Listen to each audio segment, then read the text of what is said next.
ដូរពីសង្សារមកជាមិត្ត100ឆ្នាំតារាសម្ដែង Fafa បញ្ជាក់ពីទំនាក់ទំនងពិតប្រាកដរបស់ខ្លួនជាមួយនឹង Dancey King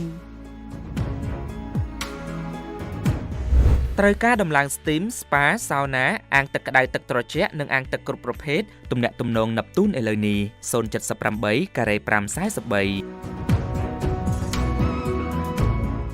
ដើម្បីឲ្យមហាជនបានអស់ចម្ងល់កាលពីពេលថ្មីៗនេះតារាសម្ដែងសាច់សក់ខ្ចីកញ្ញា Fafa បានចេញមកប្រកាសលើបណ្ដាញសង្គម Facebook ដោយអះអាងពីស្ថានភាពបេះដូងរបស់ខ្លួនបន្ទាប់ពីអ្នកគាំទ្រជាច្រើនបានឃើញពីទំនាក់ទំនងដ៏ស្អិតរមួតរបស់នាងជាមួយនឹង Dancey King ម្ចាស់ហាងគុយទាវទឹកខ្មៅដ៏ល្បីក្នុងរាជធានីភ្នំពេញFafa បញ្ជាក់ថាសប្តាហ៍ថ្ងៃគេទាំងពីរមិនមែនជាសង្សារគ្នាទេគឺគ្រាន់តែជាដៃគូរកស៊ីឬអាចហៅថាជាមិត្ត100ឆ្នាំនឹងគ្នាប៉ុណ្ណោះនាងសំណូមពរឲ្យអ្នកទាំងអស់មេត្តាកុំបន្តយល់ច្រឡំទៀតអីយ៉ាងណាមិញត្រឹមការប្រកាសបែបនេះមហាជនអ្នកស្រឡាញ់ចូលចិត្តអ្នកទាំងពីរនៅតែមិនគិតដូចជារូបនាងឡើយព្រោះពាក្យថាមិត្ត100ឆ្នាំគឺមានន័យជ្រាលជ្រៅជាងសង្សារទៅទៀតខណៈដែលអ្នកគាំទ្រមួយចំនួនទៀតរបស់ Fafa ក៏រីករាយក្នុងការបានទទួលដឹងពីការផ្លាស់ប្ដូរនៃការកំណត់លើទំនាក់ទំនងរបស់គេទាំងពីរផងដែរគួរបញ្ជាក់ថាបច្ចុប្បន្ននេះ Fafa កំពុងកាក់កបក្នុងអាជីពជាពិធីការនីខ្លាំងមែនទែន